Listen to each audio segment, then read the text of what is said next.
Hi guys, ఈ వీడియోని మీతో షేర్ చేసుకోవాలని నేను చాలా ఎక్సైటెడ్గా ఉన్నాను. ఎందువల్లంటే నేను స్కూల్లో ఫ్రెంచ్ టీచర్ని. అది మీకు కూడా చాలాసార్లు చెప్పాను నేను.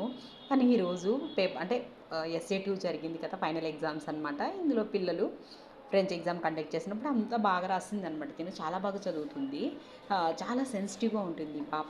సో అంటే నాకు ఒక అలవాటు ఉంది, ఎక్కడైనా సరే పిల్లలు తప్పులు లేకుండా కరెక్ట్గా రాస్తే మార్క్స్ ఇచ్చిన తర్వాత ఒక స్టార్ ఇస్తాను. దీనికి వాళ్ళు పేపర్ చూసుకున్నప్పుడు చాలా హ్యాపీగా ఫీల్ అవుతారు.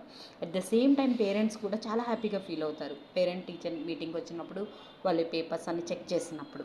మీ పాపకి ఆన్సర్ తెలియక చూడండి ఏం రాస్తుందో, I don't know ma'am sorry. How cute కదా అసలు. ఎంత నాకు ఆగట్లేదనమాట సంతోషం అసలు. అంటే పిల్లలు తను నేర్చుకోలేకపోయినందుకు నాకు సారీ చెప్తుంది. చూడండి ఎంత చక్కగా రాసిందో అసలు. అసలు ఎక్కడ మిస్టేక్ అనేది చేయదు. ఈసారి హెల్త్ బాగాలేదట తనకు పాపము. సో దానివల్ల ఇలా జరిగింది. హౌ క్యూట్ కదా. మీరు ఎవరైనా టీచర్స్ ఉంటే, మీకు ఇలాంటి ఎక్స్పీరియన్స్ ఉంటే తప్పకుండా నాతో షేర్ చేయండి. Thank you.